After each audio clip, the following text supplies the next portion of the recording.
छत्रपती संभाजीनगरच्या मराठवाडा सांस्कृतिक मंडळाच्या मैदानावर थोड्याच वेळात शिवसेना पक्षप्रमुख उद्धव ठाकरे यांची सभा होणार आहे। या सभेसाठी जय्यत तयारी स्थानिक शिवसेनेच्या वतीनं उद्धव ठाकरे शिवसेनेच्या वतीनं करण्यात आलेली आहे। हे व्यासपीठ आहे जे पूर्णतः भगवेमय आहे। या ठिकाणी उद्धव ठाकरे यांची शिवगर्जना होणार आहे आणि त्यामुळेच या सभेलाच शिवगर्जना सभा असं नाव देण्यात आलेलं आहे। मराठवाडा सांस्कृतिक मंडळाचं मैदान हे शिवसेनेसाठी ऐतिहासिक आणि तितकंच महत्त्वपूर्ण आहे। कारण छत्रपती संभाजीनगर महानगरपालिकेची स्थापना जेव्हा झाली तेव्हा पहिली सभा स्वर्गीय हिंदू हृदय सम्राट बाळासाहेब ठाकरे यांनी इथे सभा घेतली होती।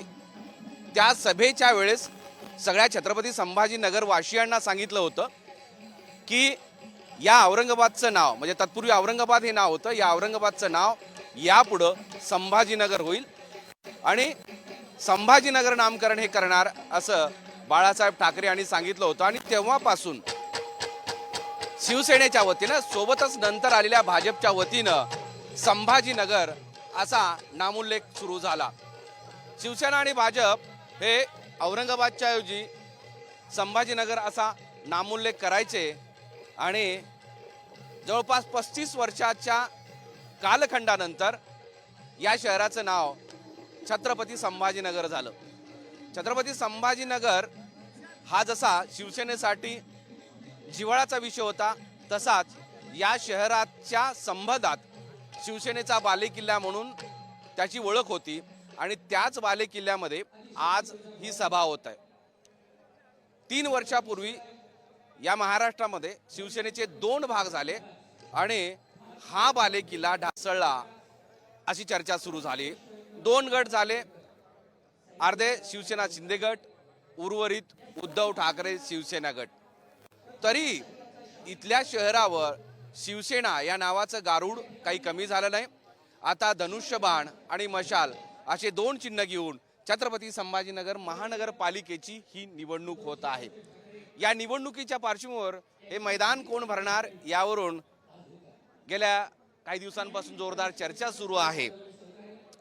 इथंच बाळासाहेब ठाकरे यांची गर्जना व्हायची आणि मोठ्या संख्येनं छत्रपती संभाजीनगर आणि मराठवाड्यातले सगळे लोक ती सभा ऐकण्यासाठी यायचे आणि आज उद्धव ठाकरे यांची सभा होत आहे आणि त्यामुळं या आजूबाजूच्या सगळ्या ठिकाणी खुर्च्या लावण्यात आल्या आहेत। आपल्यासोबत शिवसेनेचे 2 नेते आहेत, त्यांच्याकडून आपण जाणून घेणार आहोत की या शिवसेनेच्या शिवगर्जनेचा गेल्या अनेक वर्षांपासूनचा इतिहास आहे। अंबादास दानवे यांच्याकडून जाणून घेऊयात।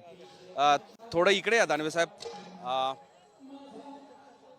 बाळासाहेब ठाकरे स्वर्गीय हिंदू हृदय सम्राट बाळासाहेब ठाकरेंनी पहिली गर्जना केली होती औरंगाबाद नाही तर संभाजीनगर होणार आणि ती इथूनच याच ठिकाणाहून आणि आता 35-40 वर्षाचा हा कालखंड आहे। तिथंही शिवगर्जना उद्धव ठाकरे करतायत। या सगळ्या काळाकडे आणि या सगळ्या आजच्या सभेकडे तुम्ही कसं पाहता? ही सभा ऐतिहासिक ठरेल दिसतंय। अजून सभेला सुरुवात पण नाही तरी अर्ध मैदान भरलेलं आहे। उद्धवजी ठाकरे साहेबांचं एक नेतृत्व जे आहे, शिवसेना प्रमुखांचा जो विचार जो आहे या शहराच्या मनामनात रोमारोमात भिनलेला आहे आणि उद्धवजी ठाकरे साहेबांचंही शिवसेना प्रमुखानंतर या शहरावर प्रेम राहिलं आहे। मुख्यमंत्री असताना जवळपास 2,500 कोटी रुपयाचा निधी या शहरासाठी उद्धवजींना दिलेला आहे आणि त्याच्यातूनच आता काम चालू आहे। आता हे जे आले ना जे आहे त्या बिळावर नागोबा लोक हे जे उद्घाटन करताना ते उद्धवजींनी मंजूर केलेल्या कामाचं करतायत सगळे। परंतु हे मैदान एक ऐतिहासिक आहे। इथं संभाजीनगरचं नामकरण शिवसेना प्रमुखांनी केलं होतं 8 मे 1988ला। मला असं वाटतं तो दिवस आजही, आम्ही तर त्यावेळेस लहान होतो, मी तर मला वाटतं 10वी 11वीला होतो, पण आजही तो प्रसंग आमच्या लक्षात आहे। आज तो प्रसंग आठवतोय। पण शिवसेनेचे 2 भाग झाल्यानंतर या प्रत्येक शिवसैनिकाला या मैदानाविषयी एक जिव्हाळा आहे, एक आठवण आहे। आज ही सभा सुद्धा तशीच ऐतिहासिक व्हावी म्हणून तुम्ही गेल्या आठवड्याभरापासून 15 प्रयत्न करतायत। विरोधक तुमच्यावर टीका करतायत तरी तुम्ही आता जसं म्हणाले की अर्ध मैदान भरलेलं आहे। ही सुद्धा ऐतिहासिक सभा होईल असं मला वाटतं। 100% होणार। हे विरोधक असणं, शिवसेना दुबंगली निश्चित याच्या मनाला वेदना आहे। पण वेदना करत बसण्याला काही अर्थ नाही. या वेदनावर मात करण्यात मजा आहे. आणि मला वाटतं मजा आहे ना, आनंद आहे. तो आनंद घेण्याचा मी तरी प्रयत्न करतोय. आणि म्हणून हे आव्हान स्वीकारलं मी या मैदानावरच्या सभेचं. कारण ही फक्त शहराची सभा आहे. नेहमी आम्ही सभा करतो, पण ती जिल्ह्याची असते, आजूबाजूच्या जिल्ह्याचे काही लोक. आता सगळीकडेच निवडणूक आहे, त्यामुळे कोणी येणार नाही आहे आणि आम्ही कोणाला बोलवलं नाही. तरी ही सभा ऐतिहासिक होईल, तुम्हाला मी गॅरंटीने विश्वास देतो. ऐतिहासिक सभेबरोबर एक ऐतिहासिक सुद्धा भाषण होईल असं दिसतंय. कारण काय की या मैदानावर आतापर्यंत आम्ही म्हणजे छत्रपती संभाजीनगरकर खाण आणि बाण ह्या दोन गोष्टी ऐकलेल्या आहेत. परवा मुख्यमंत्री म्हणाले की आता खाण बाण नाही तर राखूया संभाजीनगरची शान. आत्ता तुमच्याकडे मुस्लिम लोक येत आहेत, शिवसेनेतले 5-6 उमेदवार हे शिवसेनेचे मुस्लिम आहेत. अशा परिस्थितीमध्ये शिवसेना बदलली आहे का? शिवसेनेचा विचार आता जो खाण आणि बाणचा होता ती ताठरता कमी झालेली आहे का? आणि आता तुम्ही सर्वसमावेशक विकासाचं राजकारण करू पाहताय का या शहरात? धार्मिक या सगळ्या गोष्टी बाजूला सारून नाही, हे पहा, हिंदुत्व तर आहे, हिंदुत्व तर आमचा प्राण आहे. या शहराचा स्वाभिमान राहिला पाहिजे. हे जे मुख्यमंत्री बोलले त्याच्यात काय आम्हाला विरोध असायचं कारण नाही. कारण शेवटी या संभाजीनगरचा स्वाभिमान, हिंदुत्वाचा स्वाभिमान बाळगणारी शिवसेना आहे. पण हिंदुत्व म्हणजे काय? मुसलमानाला विरोध करणं म्हणजे हिंदुत्व हे प्रबोधनकारांचं आणि शिवसेना प्रमुखांचं हिंदुत्व नाही आहे. आमच्या हिंदुत्वाचा आम्हाला स्वाभिमान आहे. पण हिंदू म्हणजे या देशातला मोठा भाऊ आहे. मोठ्या भावाने लहान सगळे मुस्लिम असतील, ख्रिश्चन असतील, बौद्ध असेल, यांना सोबत घेण्याची भूमिका ठेवली पाहिजे. ती भूमिका शिवसेना ठेवते आणि याचा मला सार्थ अभिमान आहे. ते नवीन आज वेगळं दिसणार आहे इथं. काही वेगळं नाही. यापूर्वी असं मुस्लिम उमेदवार इथे फारसा शिवसेनेकडून दिसला नाही. म्हणजे आपण नेहमी साबेर भाईची चर्चा करायचो. आता साबेर भाई सारखे अनेक साबेर भाई आता इतर रशीद मामू आलेले आहेत. अनेक साबेरबाई इथं. हे पहा, ज्याला या मातीशी इमानदारी, ज्याची प्रामाणिकपणा आहे, तो हिंदू. एवढी व्यापक आमची संकल्पना आहे. या भारत मातेशी जो प्रामाणिक आहे तो हिंदू. बाकी हिंदूच्या वरती काय? मी मंदिरात जाईल नाही तर न जाईल, मी पूजा करेल नाही तर न करेल, हा माझा व्यक्तिगत विषय आहे. मला वाटतं हिंदू काय भाजपने ठरवलं म्हणून हिंदू होणार का? भाजपने ठरवलं म्हणून हिंदू होणार का? भाजप तरी भामटा हिंदुत्व आहे त्यांचं, बोगस हिंदुत्व आहे, दुतोंडी हिंदुत्व आहे. आमचं हिंदुत्व मर्दानगीच आहे. यावर कुठं काही झाल्यावर आता आमच्या इथे दंगल झाली, आले होते भाजपवाले, आम्हीच होतो ना. भाजपवाल्यानंतर काय काय जळालं ती पाहणी करायला आले होते. वाटतं या वेगळी हिंदुत्वाला काही अर्थ नाही. हिंदुत्व हे प्रॅक्टिकल असलं पाहिजे, या मातीशी इमानदारीचं असलं पाहिजे. शेवटचा प्रश्न, आजच तुम्ही एक ट्विट केलेला आहे. रावसाहेब दानवे यांचा एक व्हिडिओ गाई कापा या संदर्भातला असं तुम्ही टाकलेलं आहे आणि तसं लिहिलं पण आहे. हे असं का असं हिंदुत्व का भाजपचं? बरोबर आहे ना, भाजप असंच बोलतं. आज एक आणखी घटना घडली. एक बदलापूरच्या मुलीवर अत्याचार जो झाला होता, त्या घटनेतला सहआरोपी भाजपाने स्वीकृत नगरसेवक केला. ती मुलगी हिंदू नाही आहे. तिच्यावर अन्याय करणारा, अत्याचार करणारा तर हा तर आपला दुश्मन असला पाहिजे. हा देशद्रोही आहे, हा समाजद्रोही आहे. त्याला विरोध केला पाहिजे. तो जातीनं भले हिंदू असला तरी. मला वाटतं ते हिंदुत्व महत्वाचं आहे. तेच हिंदुत्व आज इथं अंबादास दानवे सांगणार आहेत आणि सोबतच उद्धव ठाकरे सुद्धा आज काय या ठिकाणी भाषणामध्ये बोलणार याची उत्सुकता छत्रपती संभाजीनगरच्या जनतेला लागलेली आहे. कारण आत्ता जसं मी प्रश्न विचारला अंबादास दानवे यांना की हिंदुत्व आणि जो खाण आणि बाण या विचारावरचं राजकारण होतं ते आता संपलंय का? आता हिंदुत्व मवाळ झालेला आहे का? किंवा शिवसेनेचा जो विचार आहे तो मवाळ झाला आहे का? चंद्रकांत खैरे साहेब आपल्या सोबत आहेत. खैरे साहेब, मूळ जी शिवसेना इथं सुरुवात झाली त्या शिवसेनेच्या पहिल्या दिवसापासून चंद्रकांत खैरे इथं आहेत. या मैदानावरचा पहिला दिवस आणि आत्ता म्हणजे जवळपास बघा 1988 8 मे 1988 ते आत्ता 22 आणि हे 26 म्हणजे जवळपास किती 38 वर्ष झालेले आहेत. या मैदानावरचा तुमचा जिव्हाळा वेगळा आहे. आता 8 मे 1988 ची आठवण तुम्हाला अजून असेल ना? त्या दिवशीचं भाषण सुद्धा आठवत असेल.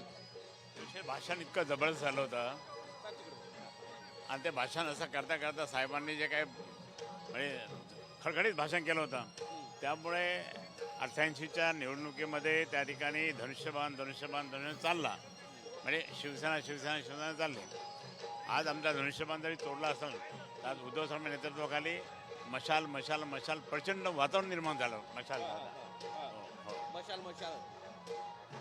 या मधल्या काळामध्ये शिवसेना वेगवेगळ्या बाजूनं फुटली गेली, 2 गट झाले, विचार हळूहळू मवाळ होतोय. आधी कसं होतं, खान बाण असं राजकारण होतं.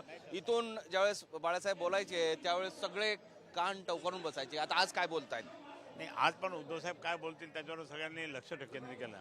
आम्ही सुद्धा त्यांना एअरपोर्टला रिसिव्ह करायला गेलो नाही, काही नाही. त्यांना शांतपणे त्यांना विचार करू द्या, काय बोलायचं ते बोलते आणि डिस्टर्ब करत म्हणून आम्ही इथे येऊन थांबलो. आणि आता हे सभा आजची सभा ऐतिहासिक होईल नेहमीप्रमाणे.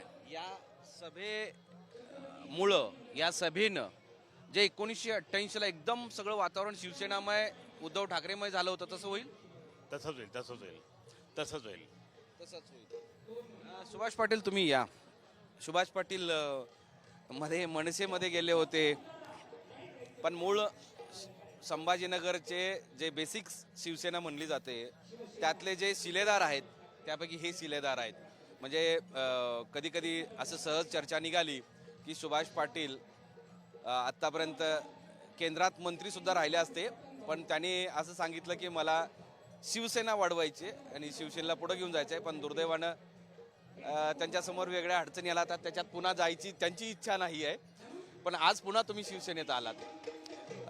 या शहरामध्ये ही शिवगर्जना तुम्ही 40 वर्षापासून ऐकत आहे, तर त्या काळात शिवसेनेला या शहरातल्या जनतेचा पाठिंबा कसा होता, लोक कसं आपलं म्हणायचे, आणि आता काही बदल झालाय का, आणि आता बदल झालाय तर तो कुठल्या कशामुळे झालाय?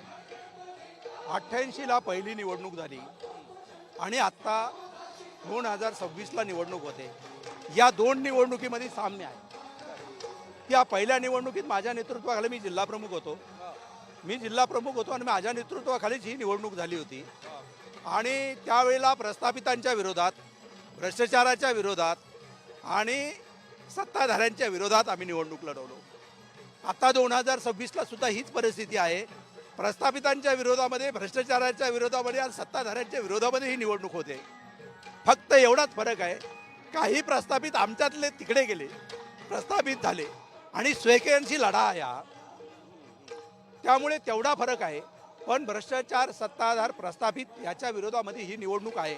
आणि त्यामुळे त्या निवडणुकीत सुद्धा आम्ही 48 निवडणुकीला आम्ही उमेदवार मी उभे केले होते. त्यावेळेला 27 नगरसेवक निवडून आले होते आणि यावेळेला आमचे 100 नगरसेवक उभे आहे आणि यावेळेला सुद्धा आमचा महापौर बनेल असा मला विश्वास आहे. मी वार्डावार्डामध्ये परत फिरतोय, परत जातोय, लोकांचं वातावरण पाहतो. 88 सारखंच वातावरण आहे. आम्ही 4 दिवस हे वातावरण टिकवून ठेवलं तर नक्कीच या शहरामध्ये आपला महापौर होईल. असा जनता आमच्या पाठीशी आहे. सन्माननीय बाळासाहेबांनी या शहरावर फार प्रेम केलेलं आहे. या शहराचं आणि बाळासाहेबांचं एक वेगळं नातं आहे, भावनिक नातं आहे.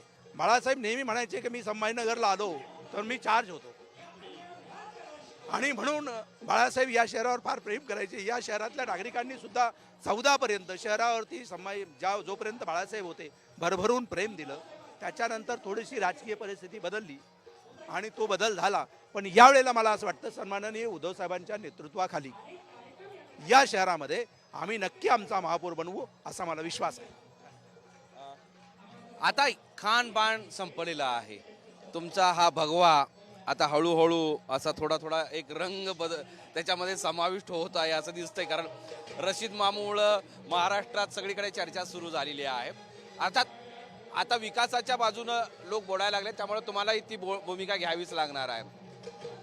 हिंदुत्वाच्या मवाळ भूमिकेबद्दल खरंच आता शिवसेना तशी तयार झालेली आहे का, आणि त्याच्या मागचं कारण काय? नाही, मला असं वाटतं बदल काही झालेला नाही. त्यावेळेला सुद्धा सन्माननीय शाबीरभाई शेख आमच्याकडे होते, आमचे नेते होते. आम्ही 24-25 वर्षाचे असताना ते आम्हाला सगळ्या इतिहास काय आहे, महाराजांचा इतिहास काय आहे, तो इतिहास सगळा सांगायचे. आणि त्यामुळे काही बदल झालेला असं वाटत नाही. पण काही कालांतराने मुस्लिमांनी काही भूमिका आमच्या स्वीकारल्या, राष्ट्रीयत्वाच्या भूमिका स्वीकारल्या, तर त्यांना बरोबर घ्यायचं का नाही घ्यायचं हा प्रश्न आहे. आणि आम्ही ते उद्धवजींनी मान्य केलं आहे. उद्धवजींनी ते मान्य केलेलं आहे. या देशावर, या मातीवर जर प्रेम करणारी मुस्लिम असेल तर आम्ही बरोबर का नाही घ्यायचं, हा सगळ्यात मोठा प्रश्न आहे. पण तुमच्या वरच्या भूमिकेबद्दल म्हणजे देश पातळीवरच्या भूमिकेबद्दल आलात का की संभाजीनगर शहराच्या विकासावर अनेकदा प्रश्न उपस्थित केले जात आहेत की पाणी मिळालं नाही, पाणी कुणामुळे मिळालं नाही तुम्हाला माहिती आहे, तुम्ही पण आंदोलन केली आहेत. आता पुन्हा तुमच्याच पक्षातल्या नेत्यावर तुम्ही आरोप नाही करू शकत. आता तो भाग वेगळा आहे, तुम्ही इकडे आलात. पाणी कुणामुळे मिळालं नाही, रस्ते कुणामुळे झाले नाही, इथला विकास कुणामुळे कुठला नाही, ह्या सगळ्या गोष्टी चर्चेला आल्यात. आता विकासावर बोलायला हवं, त्याशिवाय लोक आपल्याला जवळ घेणार नाहीत असं तुम्हाला वाटतंय. म्हणून आता हे सोडून द्या, खानबान हे असं सगळं सोडून द्या आणि आता आपण या गोष्टीकडे सर्व धर्म एकत्र आणि विकास यामुळं तुम्ही ह्या सगळ्या भूमिका घेतल्यात का? पाण्याचा प्रश्न तुम्हाला सांगतो एक मी. गेल्या 4 वर्षापूर्वी मुख्यमंत्र्यांनी उद्धवजी मुख्यमंत्री होते आणि विरोधी पक्षनेते होते देवेंद्र फडणवीस, त्यांनी एक मोर्चा काढला, मी आमच्याकडे सत्ता द्या आणि आम्ही तुम्हाला पाणी देतो. 2.5 वर्ष एकनाथ शिंदे मुख्यमंत्री राहिले. आता 1.25 वर्ष झालं, 1.5 वर्ष लागायला लागलं. आपले देवेंद्र फडणवीस मुख्यमंत्री आहेत. पाण्याच्या प्रश्नावर 4 वेळेला त्यांनी सांगितलं, आत्ता मार्चमध्ये होईल पाणी, फेब्रुवारीमध्ये मिळेल, ह्याच्यात मिळेल, त्याच्या मिळेल. 4 वेळेला 4 गोष्टी सांगून सुद्धा या शहराला पाणी देऊ शकले नाही. त्यांचं नियोजन, प्रशासनावरती पकड ढिली झालेली आहे. प्रशासन यामध्ये साफ फेल झालेला आहे आणि त्यामुळे 10 ते 15 दिवस या जनतेला जे पाण्याचा त्रास होतोय त्याचं पाप केवळ हे सत्ताधाऱ्यांचं आहे. उद्या जर 2 महिन्यामध्ये आमच्याकडे सत्ता आली, महापौर आमचा झाला, 2 महिन्यामध्ये आम्ही 2 ते 3 दिवसांत पाणी देऊ. फक्त नियोजनाचा अभाव आहे हा पार. आम्ही नक्की पाणी देऊ आम्ही, आणि हे आम्ही या शहराला आणि महापालिकेला आम्ही अनेक वर्षापासून पाहिलेलं आहे. पण मला असं वाटतं या 4 वर्षामध्ये प्रशासनावरची पकड हे झालेली आहे, ढिली झालेली आहे. प्रशासनाकडून काम करून घेता आलेलं नाही यांना, आणि त्यामुळे हे पाण्याचा प्रश्न वाढलेला आहे. इथे अनेक पर्यटनाचा प्रश्न आहे. पर्यटनसुद्धा चांगल्या जागतिक दर्जाचं पर्यटन आहे इथे, त्यामुळे ते सुद्धा वाढलं पाहिजे. त्या दृष्टीने अनेक प्रश्न आहेत, जे प्रश्न निश्चितपणाने आम्ही सोडवू असा मला विश्वास आहे. तुम्हाला शुभेच्छा. म्हणजे सुभाष पाटील जसं म्हणाले की इथल्या पाण्याचा प्रश्न, इथल्या इतर गोष्टीमुळं नेहमी हे शहर चर्चेत असतं, पण या महानगरपालिकेच्या निवडणुकीत प्रकर्षानं विकासाच्या मुद्द्यावर ही निवडणूक लढवली जाते हे आता लक्षात आलेलं आहे. आणि त्यामुळंच आता शिवसेनेची भूमिका बदललेली आहे, कारण शिवसेनेचे 2 भाग झालेले आहेत. आणि अशा सगळ्या वेगवेगळ्या विषयाच्या पार्श्वभूमीवर म्हणजे खानबान आता फारसं राहिलं नाही, रशीद मामू सोबत इतर 6 उमेदवार हे शिवसेनेचे, उद्धव ठाकरे शिवसेनेचे या निवडणुकीच्या मैदानामध्ये आहेत. सोबतच या मैदानावर सभा होणार आहे, तर मग ती तेवढ्या ताकदीनं सभा घ्यायचं, त्याच्यावर विरोधी पक्षांची म्हणजे त्या शिवसेनेची टीका आहे, भाजपची टीका आहे, शहरातले वेगवेगळे विषय आहेत. या सगळ्या विषयाच्या पार्श्वभूमीवर ही सभा अत्यंत महत्त्वाची आहे, कारण आता या सभेमध्ये उद्धव ठाकरे नेमकं छत्रपती संभाजीनगरच्या मतदारांना काय सांगू पाहतायत किंवा काय सांगतायत हे पाहणं तितकंच औत्सुक्याचं असणार आहे. कारण विषय आता जवळपास बदलत चाललेले आहेत. आता खानबान, हिंदुत्व यासोबतच आणखी एक विकासाचा, पाण्याचा मुद्दा या निवडणुकीमध्ये आहे. तो कशा पद्धतीने मांडतात ते पाहावं लागेल. मोहम्मद इरफानचा माधव सावरगावे, साम टीव्ही, छत्रपती संभाजी. देश विदेशातील प्रत्येक घडामोडींचे लाईव्ह अपडेट मिळवण्यासाठी आता साम टीव्हीच्या सर्व सोशल मीडिया प्लॅटफॉर्मला लाईक, फॉलो आणि सबस्क्राईब करा. तसंच सर्व नोटिफिकेशनसाठी बेल आयकॉन प्रेस करायला विसरू नका.